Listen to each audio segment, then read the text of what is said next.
저기 멀리 며느리 같은 사람이 보였습니다.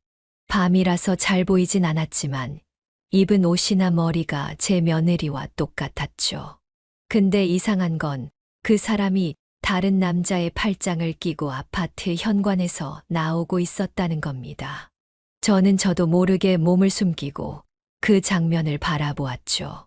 그 여자는 주위를 둘러보더니 남자한테 입을 맞추었고 남자는 그 여자를 꽉 안았습니다. 그리곤 주차되어 있는 차를 타고 아파트를 빠져나갔죠. 그 여자는 그 차가 가는 것을 보고 집으로 들어갔습니다. 저는 제 눈을 의심했어요. 이건 아닐 거야. 내가 잘못 본 걸 거야. 저 사람은 내 며느리가 아니야. 라고 마음속으로 되뇌었어요. 하지만 너무 이상했습니다. 우리 집 라인에는 제가 알기론 저희 와이프와 비슷한 외모의 사람도, 머리를 한 사람도 본 적이 없었거든요. 저는 잠시 시간 텀을 두고 아파트 현관으로 들어갔습니다. 엘리베이터 층수를 보니 저희 집 층으로 되어 있더군요. 거기서 저는 저희 불길한 예감이 맞을지도 모른다는 생각을 했습니다. 저는 떨리는 마음으로 엘리베이터 버튼을 눌렀어요. 엘리베이터를 기다리는 시간이 왜 이렇게 짧은지, 이게 사실이라면 저는 어떤 표정을 짓고 어떤 말을 해야 하는지 생각도 못했는데 말이에요. 하지만 저는 무엇에 이끌리듯 집 앞에 도착했습니다. 비밀번호를 누르려고 하는데 문이 살짝 열려 있었습니다. 보니까 급히 들어간 듯이 슬리퍼가 문에 살짝 껴 있더군요. 저는 최대한 조용하게 문을 열고 들어갔습니다. 들어간 집에서는 통화하는 며느리의 목소리가 쩌렁쩌렁하게 들리더군요. 저는 현관에서 들어가지 않은 채 며느리의 통화를 엿들었습니다. 자기야, 운전할 때는 통화하지 말라니깐. 위험해. 얼마나 남았어? 10분. 가까워서 참 좋다, 그치? 뭐? 다음 주에도 우리 집에 오고 싶다고? 안 돼, 우리 집에 항상 시어머니 계신 거 알잖아. 당신은 운 좋은 줄 알아. 이런 기회 진짜 없거든. 우리 시어머니는 거의 지방령 마냥 집에 붙어 계셔. 이번에도 친구들이랑 여행 안 간다고 하는 거 내가 보내느라고 얼마나 힘들었는지 알아? 다 자기랑 있으려고 한 거지. 매번 어디 간다고 자기가 돈 많이 썼잖아. 그래, 다음엔 어디로 놀러 갈까? 저는 도저히 믿지 못했습니다. 분명 이건 며느리의 목소리였고 우리 아들이 아닌 다른 사람과 통화하는 소리였어요. 며느리는 저희 아들을 여보라고 부르지 절대 자기라고 부르지 않았거든요. 저는 당장 가서 며느리의 머리채를 잡고 싶은 심정이었지만 더 들어보기로 했어요. 이게 어떻게 된 일일까요? 지금 며느리의 바람피는 것을 어머니가 알게 된 것 같은데요. 오늘은 세상에서 가장 믿었던 며느리에게 배신을 당했던 김현숙님의 사연입니다. 정말 상상도 못할 방법으로 응징해 주었다고 하는데요. 어떤 내용의 이야기일지 바로 들어보도록 하겠습니다. 안녕하세요. 저는 경기도 안양에 사는 올해 71살이 된 김현숙이라고 합니다. 매번 사연을 듣다가 이제야 이렇게 저의 이야기를 쓰게 되네요. 정말 입에 담기도 힘든 일이었는데 시간이 지나면서 조금 치유가 되더라고요.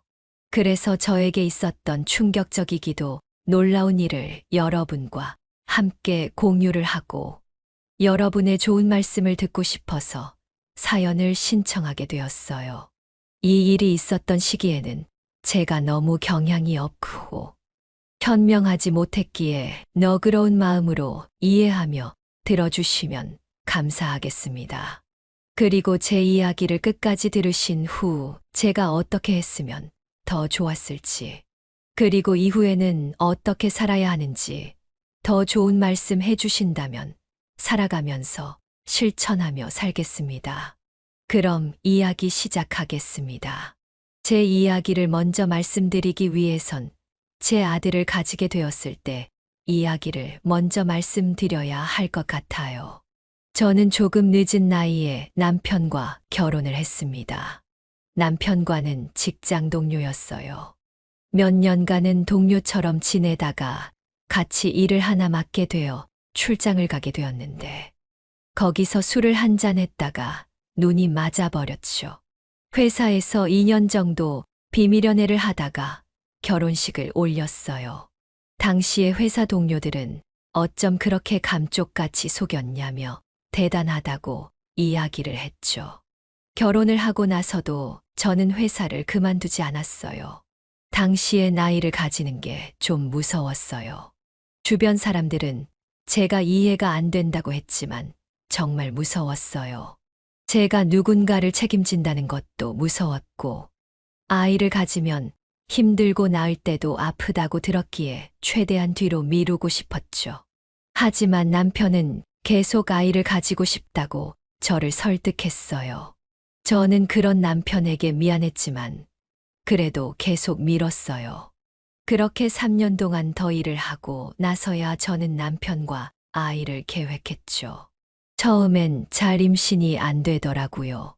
그래서 여러 병원도 다니고 한의원에서 보약도 지어 먹으면 매우 노력했어요.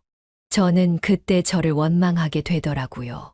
제가 아이를 가지기 싫어했어서 하늘이 벌을 준 것이야 생각했죠. 그래도 버틸 수 있었던 건 제 옆에 있던 남편이 저를 잘 위로해 주었기 때문이었어요. 남편은 계속 노력하다 보면 하늘이 알아주실 거라 했죠. 저는 매일 밤 기도했어요. 저에게 아이를 주신다면 제가 전에 가졌던 나쁜 마음들 평생 반성하며 살겠다고요. 그리고 그 아이에게 제 모든 걸 주겠다고도요. 제 기도가 통했던 것일까? 1년쯤 지났을 때 저는 임신을 할 수 있었습니다. 너무 기뻤어요. 저와 남편은 거실에서 부둥켜 안고선 펑펑 울었습니다. 그렇게 저는 아이를 가진 후로 회사를 그만두고 제 몸 관리에만 신경 썼어요. 원래는 일을 더 할 수 있었지만 남편이 먼저 제안을 했어요. 남편은 자기가 더 열심히 일하면 된다면서 아이가 좀 클 때까지는 제 자신과 아이에게만 신경 쓰라고요. 그래서 저는 남편의 제안을 받아들여 회사를 그만두고 태교에 집중하기 시작했어요. 정말 신기하더라고요. 저와 남편이 만든 생명의 씨앗이 제 배 속 안에 있다는 것이요. 시간이 지나 배가 불러오고 아이의 움직임이 느껴졌을 때는 정말 경이로웠어요. 남들 다 결혼하고 아이를 가지니까 평범한 일이라고 생각했었는데 제가 막상 아이를 가지니까 그렇지 않더라고요. 그렇게 10개월이 지나고 저는 아이를 낳았어요. 남편을 굉장히 많이 닮은 아들이었어요. 누가 봐도 남편의 아들이더라고요. 저는 그렇게 엄마가 되었습니다. 예전과는 많은 것들이 달라지더라고요. 제 마음가짐부터 시작해서 남편과의 관계도 그렇고 일상도 많이 바뀌었어요. 처음으로 엄마가 되었으니 모르는 게 너무 많았습니다. 하지만 남편도 노력을 많이 했고 주변에서도 많이 도와주셔서 부족하지만 열심히 아이를 키울 수 있었어요.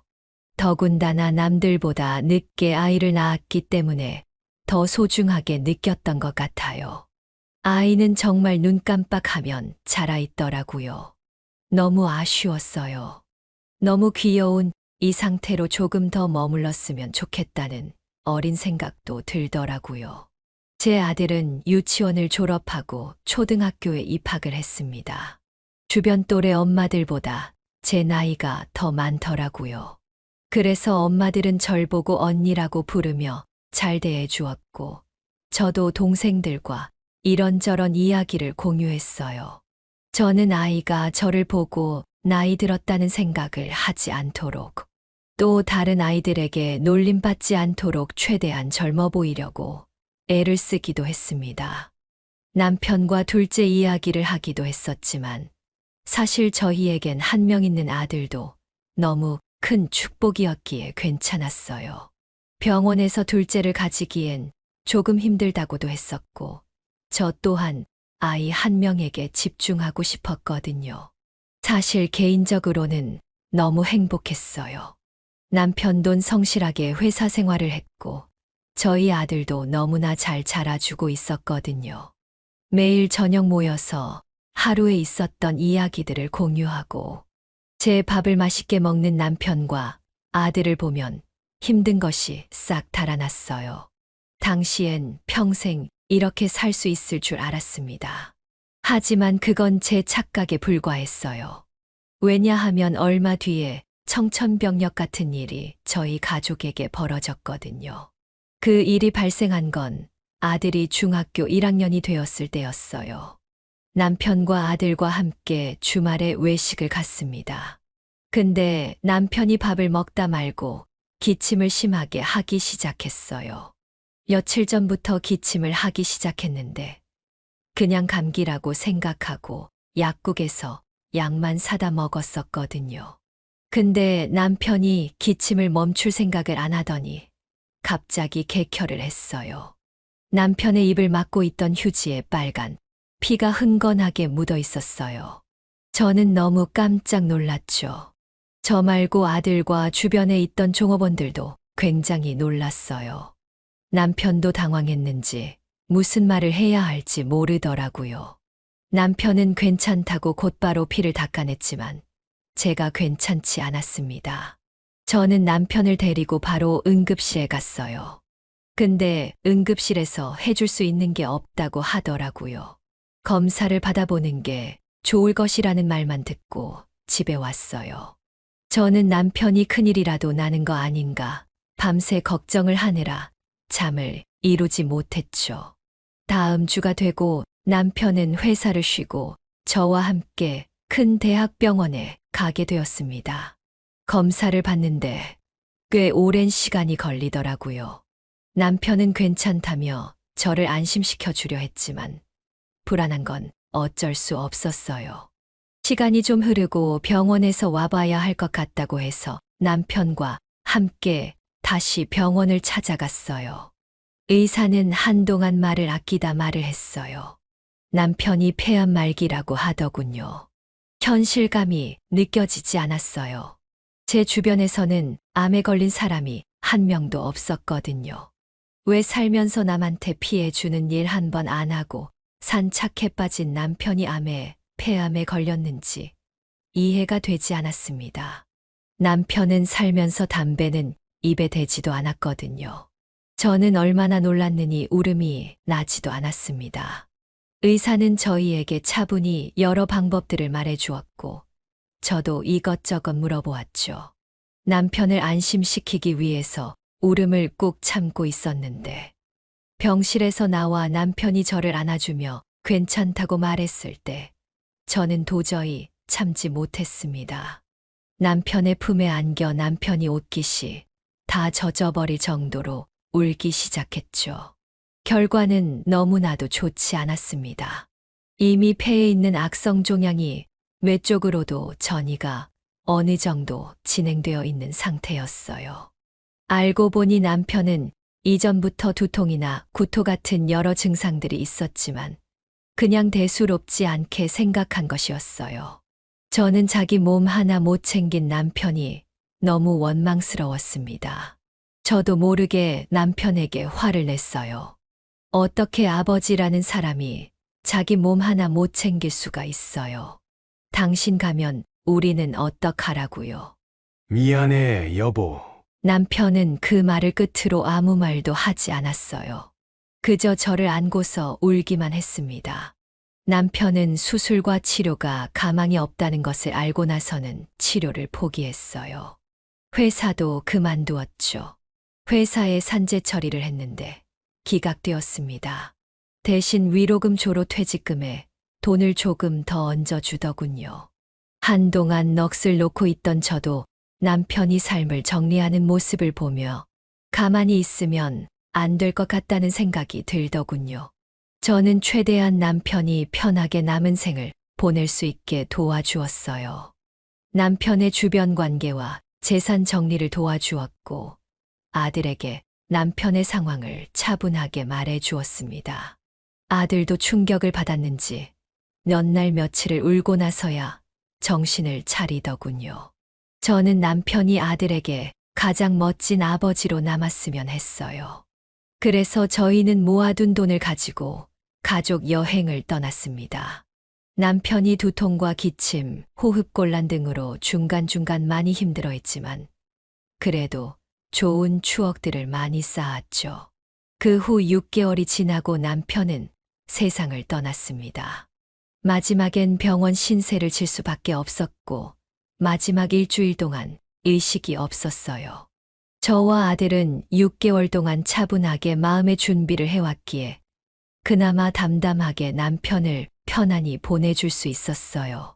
저는 눈을 감은 남편에게 말했어요. 여보, 걱정 말아요.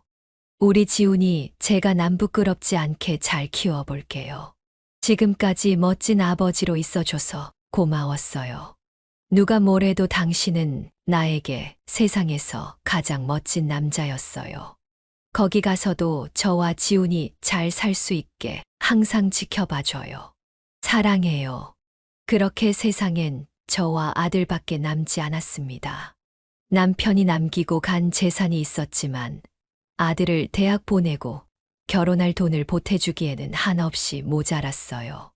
그렇다고 적은 재산은 아니었지만 저는 일을 다시 시작해야 했습니다.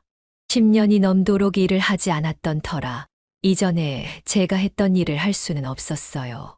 저는 주변 친한 아주머니들을 통해 방문 판매업일을 제안받았습니다. 저의 실적대로 돈을 더 가져갈 수도 있고 제가 쉬고 싶은 날엔 말하고 쉴 수도 있었어요. 어느 정도 실적을 유지해야 하는 기준은 있었지만 저는 한 번도 그 실적을 달성하지 못한 적이 없었어요. 다른 사람들보다 훨씬 더 열심히 했거든요. 아들을 등교시킨 후에 출근해서 일을 하다가 아이가 오는 저녁 때쯤에는 항상 퇴근을 했습니다.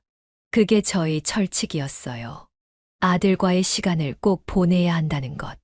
아들은 남편을 닮아 정말 착했습니다. 그리고 저의 힘듦을 항상 이해해주고 고마워해 주었어요. 그래서 아들은 자기주도적으로 학교를 끝난 뒤 여러 학원에 가면서 제가 많이 걱정하지 않게 해주었습니다. 정말 기특했죠. 그렇게 인고의 시간이 지나갔고 어느새 아들은 대학에 입학하게 되었습니다. 아들이 공부를 열심히 해준 덕택에 서울에 있는 괜찮은 학교에 들어가게 되었어요. 아들의 대학교 입학식 날에는 얼마나 기뻤는지 모릅니다. 저는 그날 남편 사진을 보며 남편에게 말을 걸었어요. 여보, 오늘 지훈이가 얼마나 늠름했는지 몰라요. 키는 얼마나 더 컸게요. 지금은 저보다 머리 2개는 더 커요. 인물도 좋아서 여자애들한테 인기가 많다네요. 다만 당신 닮아서 너무 착하고 순진해서 어디 가서 사기당하는 건 아닌지 걱정이 많긴 해요. 당신이 위해서 우리 잘 보살펴준 덕분에 이렇게 올 수 있었어요. 고마워요. 저는 사실 혼자서 아이를 키우며 너무 힘든 일이 많았습니다. 하지만 남편에게는 말하지 않았어요. 약한 모습을 보이고 싶지 않았거든요. 특히 아들 앞에서 저는 항상 강한 모습만 보여주려고 했어요. 아들이 기죽지 않았으면 했거든요. 아들이 대학교를 가서 서울에서 자취를 하게 되었어요. 그래서 저는 집에 혼자 남았습니다. 집이 워낙 낡고 좁은데도 불구하고 덩치 큰 남자아이 하나가 나가니까 넓어 보이더라고요. 아들도 아르바이트를 시작해서 생활비를 번다고 했습니다. 저는 최대한 지원해주고 싶었지만 집세를 보태주는 것만으로도 힘에 벅차더라고요. 그렇다고 아들 결혼할 때 지원해줄 돈은 건들고 싶지 않았고요. 그래서 아들이 일을 하는 것도 경험이라 생각해 아들이 아르바이트 하는 것을 허락했습니다. 덕분에 제가 감당해야 할 마음의 부담과 경제적 부담은 많이 줄었지만 조금은 허전했어요. 워낙 아들을 키워야 한다는 책임감 하나로만 살아왔다 보니까 제 인생을 너무 돌보지 못했더라고요. 어느새 피부는 많이 푸석푸석해졌고 손과 발은 고생을 많이 했는지 참 못생겨졌습니다. 그래도 아들을 위한 훈장이라 생각하니 뿌듯하기도 했고요. 저는 이후로도 일을 그만두지 않았어요. 이전보다 횟수는 줄었지만 출근을 해서 돈을 벌었고 아들에게 집세와 용돈을 주었어요. 그게 제 유일한 행복이었죠. 주변에서는 제가 하고 싶은 것들을 좀 하면서 살라고 했지만 이게 제가 하고 싶은 것이었어요. 지금 생각해보면 참 바보 같은 생각이었죠. 그때 저를 더 돌봐야 했었는데 말이에요. 그 덕택에 어떻게 쉬는지도 모르는 바보가 되어버렸죠. 그렇게 아들은 군대도 다녀오고 학교도 졸업을 했어요. 1년 동안 취업을 준비한 뒤 나이 27에 외국계 기업에 취직하게 되었습니다. 아들은 첫 월급을 탄 날 저에게 절을 하며 말했어요. 어머니 지금까지 저를 잘 키워주셔서 감사해요. 제가 평생토록 어머니 은혜 잊지 않고 보답하며 살겠습니다. 이제는 조금 힘든 일 내려놓으시고 좀 즐기며 사세요. 고맙구나, 애야. 나는 너가 이렇게 잘 자라준 것이 최고의 축복이라고 생각한다. 그렇게 말을 해주는 것만으로도 너무 좋구나. 그렇게 아들은 회사 근처에 있는 작은 집을 얻어 나가게 되었어요. 그 이후로 저는 3년간 더 일을 했습니다. 하지만 더 이상 일을 하지 못하는 일이 생겼어요. 제 무릎과 발에 문제가 생겼거든요. 병원에서 검사를 해보니 족저근막염에다가 무릎에 물이 차 있더라고요. 너무 많이 걸어서 생긴 거라고 의사가 말했습니다. 이후로 치료를 받았지만 많이 걸을 때면 항상 무릎과 발이 아파왔어요. 이제 돌아다니며 물건을 파는 일은 못하게 되었습니다. 그래도 저는 일을 쉬고 싶지는 않았어요. 주변 아주머니들에게 수소문을 해서 움직이지 않고 할 수 있는 일을 찾았어요. 바로 더덕을 까는 일이었어요. 지역신문에서 누가 보고는 저에게 추천을 해주었죠. 매일 아침 작업장에 가서 저는 더덕을 깠어요.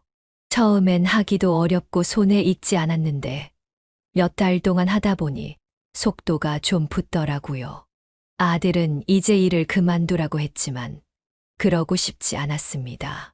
그러던 어느 날이었어요. 아들이 여자친구가 생겼다고 저에게 말을 해주었습니다. 이전에도 몇 번 여자친구에 대해 말해준 적이 있어서 이번에도 그냥 말해주는 건가 싶었죠. 근데 결혼을 전제로 만나고 있다고 하더라고요. 솔직히 말해서 저는 다른 어머니들처럼 며느리가 될 여자가 어떤 여잔지 따지고 싶었지만 그러지 않았어요. 우리 집안이 그렇게 남들이 보기에 좋은 집안은 아니었기에 그저 제 아들을 사랑해주고 평생 바라봐줄 여자면 원이 없겠다라고 생각했습니다. 아들은 그 아이를 소개팅에서 만났다고 했어요. 직장 동료가 소개시켜준 사람이라고 했습니다. 아들의 여자친구는 학습지 선생님이었고 정직원은 아닌 것 같았어요. 하지만 괜찮았습니다. 직업이 무엇이든 아들과 잘 살 수 있는 참한 사람이기만 하면 되었으니까요. 그렇게 몇 달 뒤 아들은 며느리 될 여자를 저에게 소개시켜 주었습니다. 참 이쁜 여성분이었어요. 제 아들이 어떻게 이런 미인을 만나게 되었는지 궁금할 정도였죠. 안녕하세요, 어머님. 김예인이라고 해요. 잘 부탁드립니다. 정말 이쁘네요. 우리 아들이 이런 미인을 만나고 있을 거라고는 생각지도 못했는데 아들이 복이 많네요. 별 말씀을요. 제가 항상 신세지고 있어요. 좀 주책이긴 하지만 우리 아들이 뭐가 좋아서 만나게 됐어요? 지훈 씨가 어머님 이야기를 참 많이 하더라고요. 제가 느끼기엔 요즘 사람들은 자기 먹고 사느라 바빠서 부모님들 못 챙기는 경우가 많은데 지훈 씨는 바쁜 와중에도 어머님을 계속 챙기려고 하더라고요. 그 부분이 저에게 너무 좋은 부분으로 다가왔어요. 이런 사람이랑 살면 평생 저를 행복하게 해줄 수 있겠구나라는 생각이 들어서요. 참 생각이 깊네요. 제가 보기엔 혜인 양도 남들과 다르게 참 속이 깊은 것 같아요. 과찬이세요, 어머님. 제가 지훈 씨 곁에서 잘 내조하며 살겠습니다. 예비 며느리 될 여성분은 정말 말을 이쁘게 했어요. 얼굴도 이쁜데 마음씨는 더 아름다워 보였죠. 정말 아들과 결혼할 사람으로서 이보다 더 나은 사람을 찾기 힘들 것 같다는 생각이 들 정도로요. 하지만 이런 모든 생각들이 한 번에 뒤엎어질 줄은 정말 몰랐지만요. 그렇게 둘은 결혼을 준비하게 되었습니다. 상견례까지 마친 아들과 예비 며느리는 집을 알아보기 시작했어요. 저는 2억이라는 돈을 아들에게 주며 말했습니다. 지훈아, 이 돈은 네 아버지가 죽기 전에 너 결혼 자금으로 남겨두고 간 돈이란다. 집을 내가 구해줄 순 없지만 집 구할 때 보태 쓰거라. 어머니 고마워요. 전 매번 받기만 하네요. 잘 살게요. 그렇게 몇 달이 지나고 아들은 며느리와 괜찮은 아파트를 구입하게 되었습니다. 저는 둘이 결혼 준비하는 모습만 봐도 행복했죠. 그런데 결혼식을 앞둔 어느 날 아들과 며느리가 저를 찾아왔어요. 연락도 없이 온 아들과 며느리에게 저는 물었습니다. 연락도 없이 무슨 일들이냐? 어머니 드릴 말씀이 있어서요. 그래, 일단 여기 앉거라. 네, 어머니. 사실 고민을 하다가 어머니가 저희랑 같이 사는 게 어떠신지 물어보러 왔어요. 뭐라고? 내가 너희랑. 네, 어머니 무릎도 안 좋으시고 제가 지금까지는 어머니 모셔다도 드리고 병원도 같이 가드리고 했잖아요. 근데 따로 살게 되면 제가 그렇게 하기가 좀 힘들 것 같아서요. 같이 살면 저나 혜인이가 어머니 잘 돌봐드릴 수 있으니까요. 아서라. 너희는 신혼인데 내가 가서 무슨 짐짝이 되려고. 아니에요. 혜인이도 어머니랑 같이 사는 거 좋다고 했어요. 그치? 네, 맞아요, 어머님. 저도 어려서부터 어머니, 아버지가 할아버지를 모셔서 같이 살았거든요. 그래서 저는 아무렇지 않아요. 다만 어머니가 불편하실까봐 그게 걱정이죠. 거봐요, 어머니. 제가 어머니한테 효도할 수 있게 저희 부탁 좀 들어주세요. 저는 너무 당황스러웠습니다.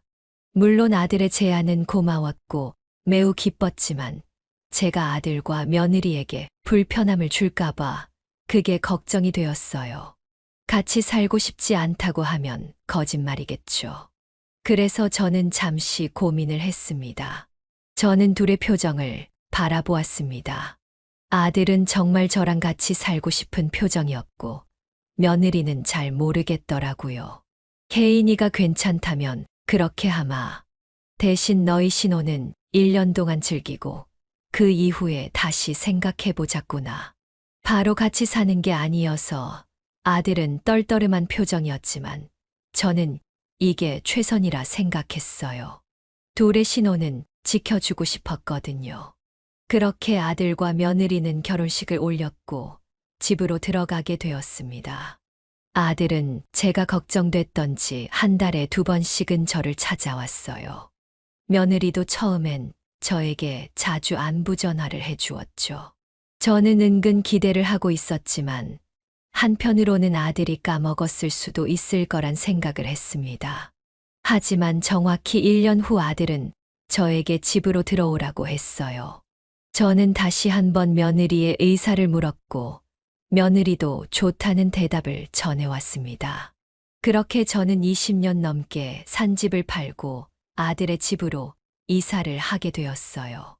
굉장히 오래된 구옥에서 살다가 새 집으로 오니 너무 좋더라고요.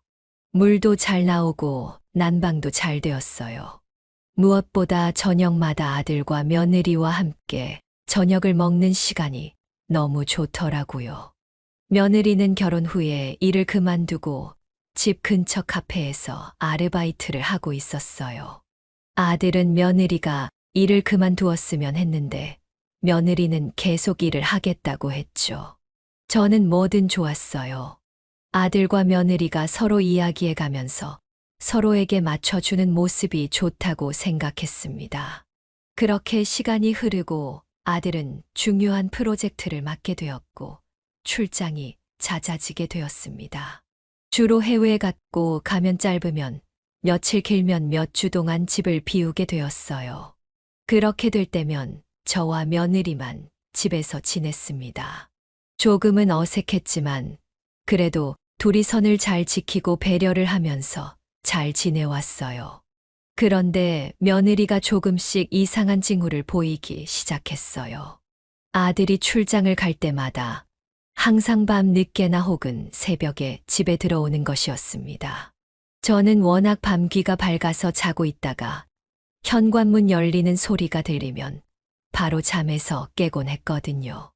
빠르면 오후 11시 늦으면 새벽 3시에 들어오기도 했어요.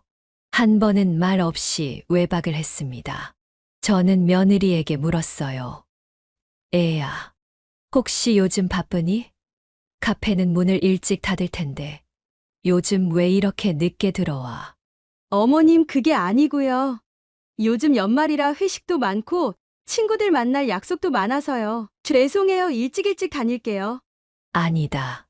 미안할 건 아니지만 늦게 다니면 위험하잖니. 걱정이 되어서 물어본 거니까 괴념치 말 거라. 감사해요, 어머님. 남편한테는 비밀로 해주실 거죠? 지훈이는 모르는 일이니? 내 남편은 워낙 고지식해서 제가 밤늦게 친구들 만나고 온다고 하면 분명 화낼 것 같아서 비밀로 했어요. 제가 뭐 나쁜 짓 하는 것도 아니고요. 가끔 남편 출장 갈 때라도 마음 편하게 친구들 만나고 싶어요. 부탁이에요, 어머님. 여자들만의 비밀 지키셔 주실 거죠? 며느리는 저를 보며 활짝 웃었습니다. 저도 웃었죠.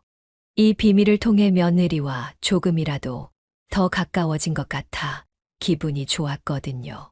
저는 그때 며느리에 대해 너무나 신임이 컸기에 며느리가 허튼 짓을 할 거라는 의심은 눈꼽만큼도 하지 않았습니다. 그렇게 시간이 흘렀어요. 저는 새로운 고민이 생겼습니다. 그건 바로 며느리한테 아이가 생기지 않는 거였어요.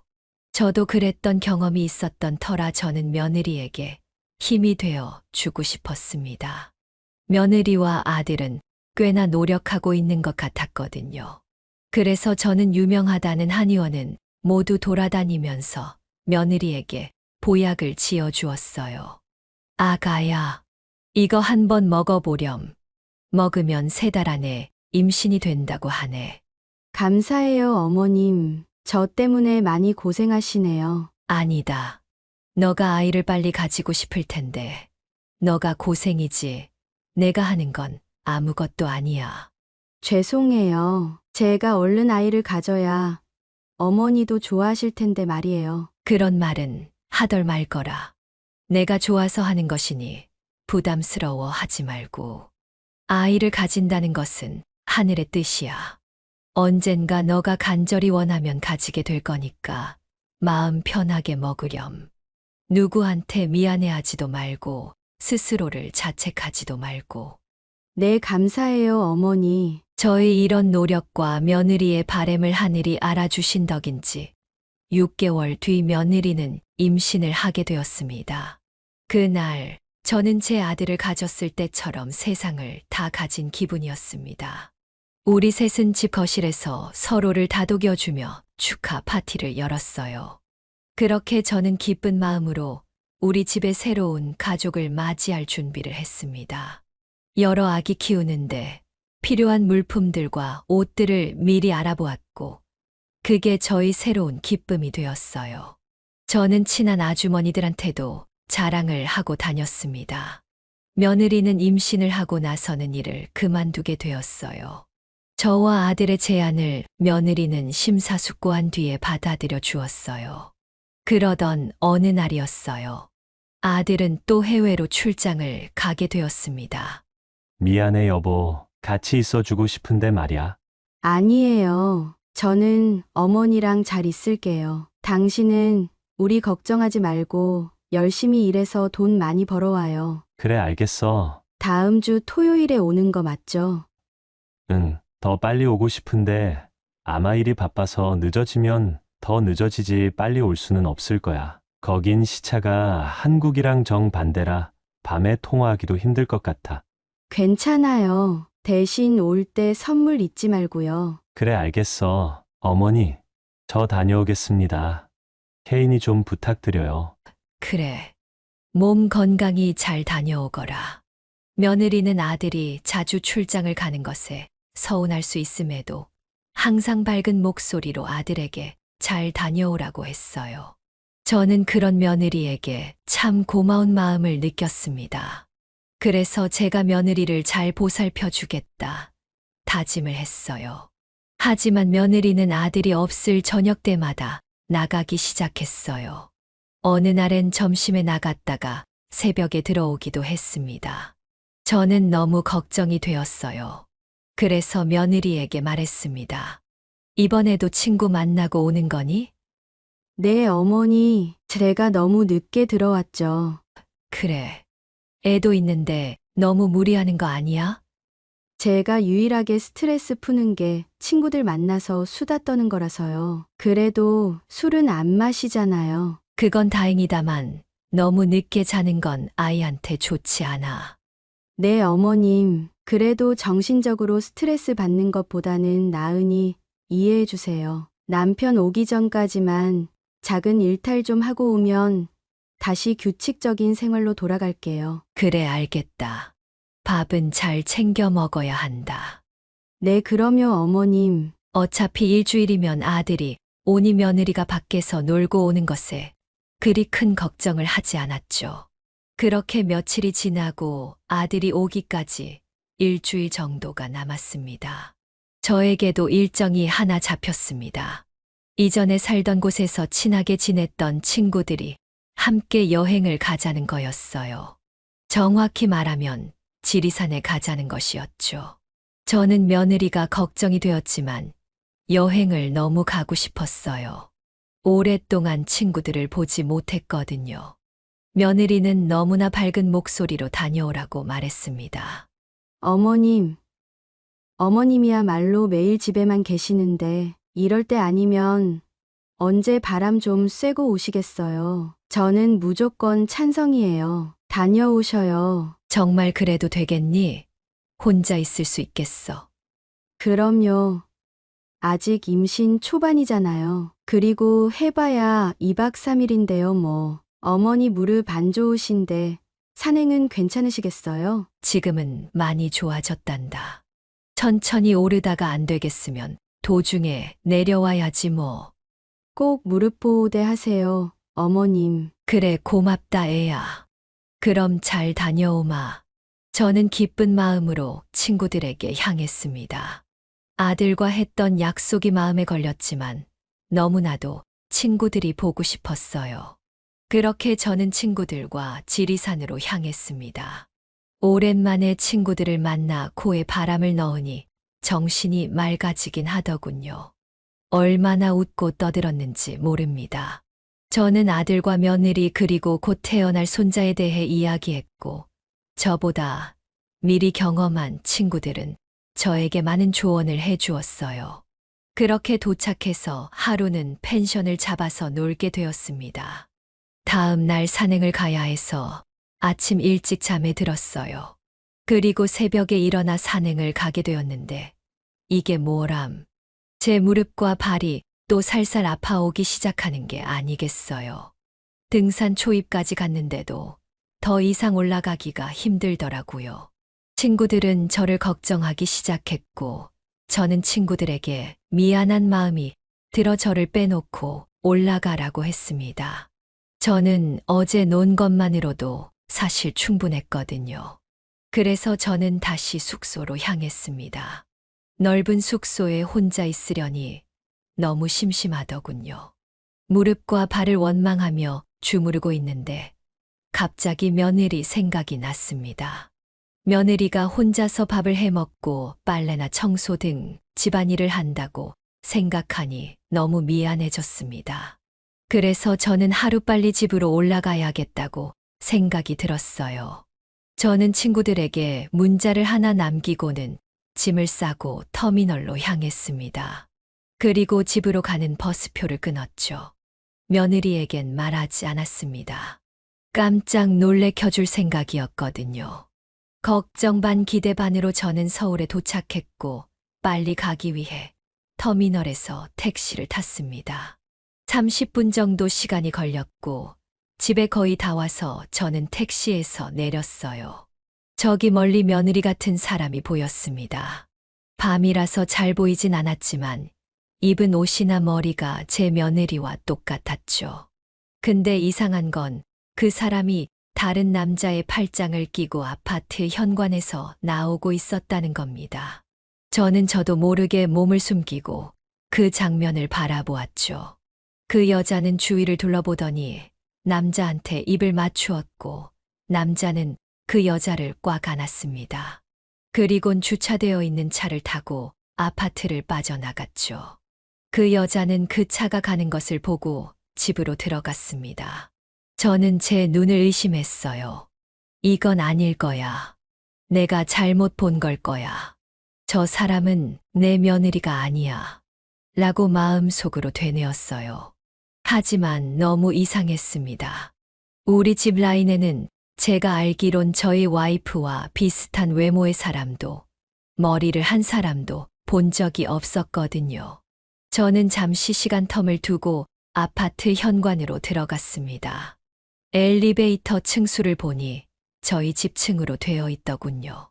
거기서 저는 저희 불길한 예감이 맞을지도 모른다는 생각을 했습니다. 저는 떨리는 마음으로 엘리베이터 버튼을 눌렀어요. 엘리베이터를 기다리는 시간이 왜 이렇게 짧은지, 이게 사실이라면 저는 어떤 표정을 짓고 어떤 말을 해야 하는지 생각도 못했는데 말이에요.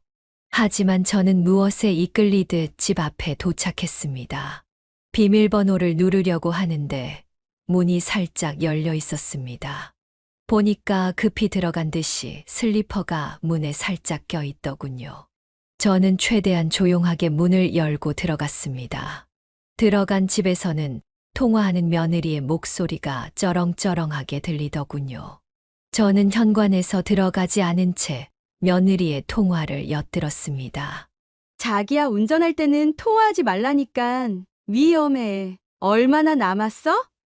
10분. 가까워서 참 좋다, 그치? 뭐? 다음 주에도 우리 집에 오고 싶다고? 안 돼, 우리 집에 항상 시어머니 계신 거 알잖아. 당신은 운 좋은 줄 알아. 이런 기회 진짜 없거든. 우리 시어머니는 거의 지방령 마냥 집에 붙어 계셔. 이번에도 친구들이랑 여행 안 간다고 하는 거 내가 보내느라고 얼마나 힘들었는지 알아? 다 자기랑 있으려고 한 거지. 매번 어디 간다고 자기가 돈 많이 썼잖아. 그래, 다음엔 어디로 놀러 갈까? 저는 도저히 믿지 못했습니다. 분명 이건 며느리의 목소리였고 우리 아들이 아닌 다른 사람과 통화하는 소리였어요. 며느리는 저희 아들을 여보라고 부르지 절대 자기라고 부르지 않았거든요. 저는 당장 가서 며느리의 머리채를 잡고 싶은 심정이었지만 더 들어보기로 했어요. 나도 더 같이 있고 싶징. 내가 어떻게 지금까지 안 걸린 줄 알아? 완전 안전주의자니까 그런 거야. 그래서 자기랑 술 마시고 싶은데도 참고 매번 같이 자지도 않고 집에 들어갔잖아. 이번에도 만약 어머니 무슨 일 있어서 빨리 오셨어 봐. 나는 그런 거 못 참아. 안전하게 해야지. 자기도 나 만나려면 이런 거 이해해줘야 해. 저기서 통화하는 사람은 제가 알던 며느리가 아니었어요. 굉장히 치밀하고 계획적인 사기꾼이었죠. 저는 온몸이 떨리기 시작했어요. 말도 안 되는 상황이었고 저는 이런 경험을 텔레비전에서나 봤지 제가 겪을 거라고는 상상도 하지 못했거든요. 저는 일단 숨을 조용히 내쉬었고 침착하기로 했어요. 그리곤 다시 문을 열고 나갔어요. 그리고 밑으로 내려갔죠. 집 앞 놀이터에 앉아 저는 한참을 생각했습니다. 이 상황을 어떻게 해야 할지에 대해서요. 아들에게 이야기를 먼저 해야 하나 말아야 하나. 증거를 미리 모아둬야 하나 어떻게 해야 하나. 내가 말한다고 아들이 이 믿지 못할 상황을 믿어줄까? 나도 지금 믿기 힘든데. 같은 별의별 생각이 다 들더라고요. 저는 일단 집에 들어가서 며느리의 태도를 지켜보기로 했습니다. 제가 집에 들어가니 며느리는 씻고 나왔더라고요. 절 보고는 눈이 동그래져서 못 볼 걸 본 것 같은 표정을 지었습니다. 저는 최대한 표정 관리를 했어요. 어머니, 내일 오시는 거 아니셨어요? 맞다. 근데 무릎하고 발바닥이 너무 아파서 산행을 못하겠지 뭐니. 그래서 친구들한테 폐를 끼칠까봐 미리 올라왔단다. 너가 걱정되기도 하고. 며느리는 제 이야기를 들으면서 표정을 싹 바꾸더니 저에게 말했어요. 어머님 짱이에요. 저를 이렇게 생각해 주시는 시어머니는 세상에 어머님밖에 없을 거예요. 너무 감사드려요. 더 놀고 오셨어도 됐는데 여행은 어떠셨어요? 평소엔 그렇게 이쁘고 참하던 며느리가 왜 이렇게 가증스럽던지. 그녀의 말이 다 뱀의 말처럼 들리기 시작했어요. 저도 최대한 며느리에게 아닌 척을 했습니다. 저는 그래서 최대한 증거를 모으는 쪽으로 가기로 했습니다. 확실한 증거가 필요했죠. 그래, 고맙다. 나도 이번에 나갔다 오니까 왜 일이 좋은지 자주 나가야겠다는 생각을 했단다. 좋네요, 어머님. 저도 어머님이 인생을 좀 즐기면서 사셨으면 했는데 오히려 제가 더 기쁜걸요. 여기저기 많이 놀러 다니세요. 우리나라에 이쁜 곳 진짜 많잖아요. 그래, 그러려고. 안 그래도 내일 모레 또 아는 친구들과 강릉으로 바다 보러 가기로 했지 뭐니? 다녀와도 될까? 그러면 어머님, 저도 남편한테 비밀로 할 테니 다녀오세요. 그렇게 이틀 후 저는 여행 가는 척을 하며 집을 나섰습니다. 며느리는 제가 가는 걸 확인하기 위해서 집 앞까지 마중을 나왔죠. 택시까지 잡아주었습니다. 저는 어쩔 수 없이 택시를 타고 아파트 단지 한 바퀴를 돈 뒤 다시 집 앞에서 내렸어요.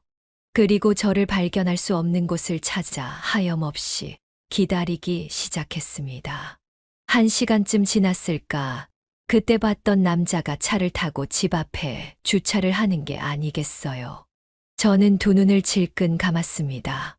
정말 제 인생에 이런 일이 있을 줄은 상상도 못했어요. 하지만 아들을 위해 해야 한다고 생각했습니다.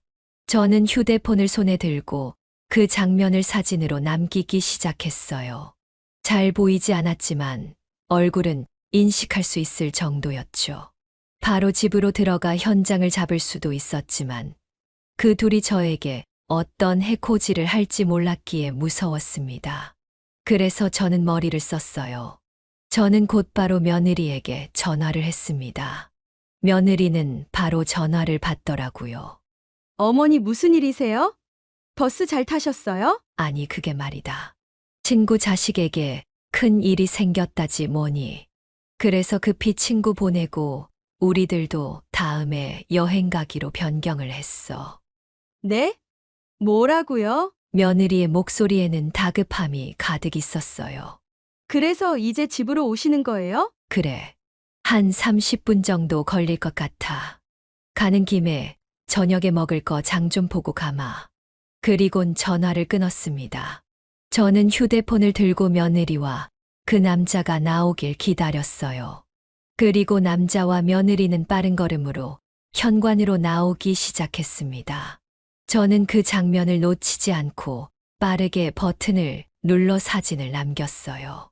둘은 그 바쁜 와중에도 입맞춤을 하더군요. 남자는 빠르게 차를 타고 아파트 단지를 벗어났고 며느리도 집으로 들어갔습니다. 왠지 그 순간에 눈물이 나더군요. 슬프다기보다는 너무 화가 나서였어요. 저와 제 아들을 배신한 저 여우 같은 아이에게 말이에요. 저는 이 사진을 곧바로 아들에게 보냈습니다. 그때 아들이 있는 해외 시간이 늦은 밤이었을 텐데도 아들은 바로 저에게 전화를 하더군요. 저는 아들에게 지금까지 있었던 일들을 하나도 빠짐없이 이야기해 주었습니다. 역시나 아들은 믿기 힘들어 했어요. 하지만 명확한 증거들을 봤으니 믿지 않을 수 없었습니다. 아들은 당장 한국에 와서 뒤집어 엎으려는 듯 했어요. 하지만 저는 말렸습니다. 왜냐하면 며느리가 임신한 그 아이가 우리 자식의 아들인지 아닌지 아직 몰랐으니까요. 제 말을 들은 아들은 눈물을 흘리더군요. 너무 잔혹하다면서요. 저는 아무 말도 하지 못하고 그저 아들이 우는 것만 들어줄 수밖에 없었어요. 제가 옆에 있지 못해주는 게 어머니로서 너무 미안했습니다. 저는 그렇게 집에 들어갔고 아무렇지 않은 척을 했습니다. 아들이 오기까진 이틀이란 시간이 더 있었고 서로 연락을 하며 어떻게 할지 계획을 짰어요. 저희의 최종 계획은 며느리가 아이를 출산할 때까지는 기다리는 거였어요. 그때까지 증거를 착실히 모으고 출산을 하면 친자 확인을 한 뒤 이후를 결정하자는 계획이었습니다. 만약 그 아이가 저희 아들의 자식이 맞다면 데려올 것이고 아니면 그대로 이혼하는 것이었어요. 아들은 집으로 돌아왔습니다. 아들은 연기를 잘하지 못했어요. 자기 아내에게 매우 냉정하게 대했습니다. 아들은 저에게 더 이상 아내를 사랑하는 감정이 들지 않는다고 했죠. 결혼 생활 내내 아내를 믿고 사랑했지만 마음이 차갑게 식었다고요. 저도 마찬가지였죠. 세상에서 가장 아름답고 이쁜 며느리와 아내에서 이제는 가증스런 사기꾼처럼만 보였습니다. 저는 아들을 꼭 껴안아 주었어요. 저는 최대한 모르는 척했습니다. 아들은 가끔 참지 못하고 며느리에게 화를 낸다거나 시비를 걸기도 했어요. 그리고 이전에는 며느리가 필요한 물건이 있으면 바로바로 사주었는데 이제는 그런 게 왜 필요하냐며 거절을 했죠. 며느리도 그런 제 아들이 이해가 가지 않았을 거예요. 하루는 며느리가 아들에게 물었어요. 여보, 매달 저에게 부치는 돈이 안 들어왔는데요? 아, 그거? 이제 안 보낼 거야. 네. 그게 무슨 소리예요? 생각해보니까 내가 주는 생활비로도 충분하잖아. 그리고 당신이 정말 필요한 게 있으면 나한테 말해. 내가 그때마다 돈 붙여줄 테니까. 그게 뭐예요? 제가 어린 아이도 아니고 제가 당신 허락을 받고 돈을 써야 해요? 응, 허락받고 쓰하고. 그리고 이제 생활비도 어머니한테 드릴 거야. 뭐 필요한 거 있으면 어머니한테 말해. 지금까지 돈 쓴 거 보니까 우리 생활에 맞지 않게 너무 많이 썼더라고. 이제부터 좀 아껴야지. 며느리는 정말로 벙쪄 보였어요. 그리고 몇 번은 아들과 짜고 일정이 있는 척 집 밖을 나섰어요. 그리고 그 남자와 만나는 모습을 직접 촬영했습니다. 아들은 그 모습을 직접 보고는 분노에 차올랐죠. 저는 그런 아들 옆에서 최대한 위로를 해주었고요. 며느리가 약속이 있다면 나가는 날에는 사람을 고용해서 그들을 쫓게 했습니다. 그러다 보니 출산 날까지 엄청나게 증거가 많이 쌓이더라고요. 며느리는 계속해서 아들과의 사이를 좋게 만들려고 했지만 쉽지 않은 듯 했습니다. 그렇게 시간이 지나고 며느리는 아이를 낳았어요. 딸아이였죠. 며느리는 감동에 젖은 듯 울었지만 저와 아들은 기뻐하지 못했습니다. 시간이 지나 아이가 모유를 먹고 난 뒤 저와 아들은 며느리 몰래 바로 친자 확인을 맡겼습니다. 이틀 정도 있으니 바로 연락이 오더군요. 그 아이는 아들의 자식이 아니었습니다. 아들은 그 이야기를 듣고 바로 자리에 주저앉았습니다. 그리고는 정말 서럽게 울기 시작했어요. 저도 마찬가지였죠. 하지만 이제는 진실을 밝히고 일어서야 할 때였습니다. 저와 아들은 곧바로 며느리에게 가서 모든 사실을 말하고 지금까지 모았던 증거들을 보여주었어요. 그때의 며느리 표정은 아직도 잊을 수가 없습니다. 처음엔 당황하다가 미행한 거냐고 화를 내기도 하고 결국엔 미친 듯이 울며 아들의 바지가랑이를 잡았죠. 미안하다고 한 번만 용서를 해달라면서요. 아들과 저는 그럴 생각이 없었습니다. 알고 보니 바람핀 사람은 며느리가 아르바이트를 한 젊은 카페 사장이었더라고요. 그 사장 또한 가정이 있었습니다. 그래서 아들은 그 남자의 아내에게도 지금까지 있었던 일들과 증거들을 다 보여주었습니다. 나중에 들은 거지만 그 가정도 이혼을 했다고 하더라고요. 그렇게 아들은 며느리와 이혼을 하게 되었습니다. 물론 며느리는 저희에게 아무런 조건도 내밀 수 없었죠. 거기다 남편은 불륜남에게 위자료 청구까지 했습니다. 그렇게 며느리는 그 사람의 아이를 데리고 단신이 되어버리고 말았죠. 나중에 들어보니 바람핀 그 둘이서 같이 산다고 했습니다. 자세한 건 알고 싶지 않아 정확히 듣지는 못했지만 말이에요. 그것보다 저는 제 아들이 제일 걱정이 되었습니다. 이런 엄청난 일을 겪었는데 다른 사람과 새로운 가정을 이루기 힘들 거라 생각했기 때문이었어요. 하지만 제 아들은 생각보다 씩씩하게 잘 이겨냈습니다. 그리곤 소개팅을 열심히 해서 좋은 여자분과 잘 교제를 하게 되었죠. 제 아들의 상황을 듣고도 이해해주는 여자더라고요. 요즘에 슬슬 둘의 결혼 이야기가 나오고 있습니다. 저와 아들은 힘든 시간을 보냈지만 그래도 그럭저럭 잘 이겨낸 듯 합니다. 가끔 그때를 생각하면 사람은 참 못 믿을 존재다라고 생각이 들기도 하고 가슴이 저려오긴 하지만 말이에요. 여러분이 저였다면 어떤 선택을 하셨을까요? 제가 과연 잘한 것이었을까요? 이제 저는 어떻게 살아야 하는 걸까요? 여러분의 생각이 궁금해지는 날이네요. 제 이야기는 여기서 마무리해야 할 것 같습니다. 지금까지 제 이야기를 들어주셔서 정말 감사합니다. 네, 오늘 이야기는 어떠셨나요? 오늘 이야기를 듣고 어떻게 생각하시는지 어머님, 아버님의 생각을 댓글로 공유해주세요. 벌써 어머님, 아버님들의 사연을 공감해주시는 구독자분들이 1만 명을 넘어섰는데요. 정말 감사드린다는 말씀 올립니다. 저는 또 다른 사연으로 찾아뵙겠습니다. 좋아요, 구독, 알람 설정을 통해 앞으로도 따뜻한 정을 나눌 수 있게 함께 해주세요. 어머님, 아버님의 삶의 지혜와 경험을 나눌 수 있는 통로가 되겠습니다. 오늘도 인생을 바꾸는 관점을 통해 사연을 들어주셔서 감사합니다.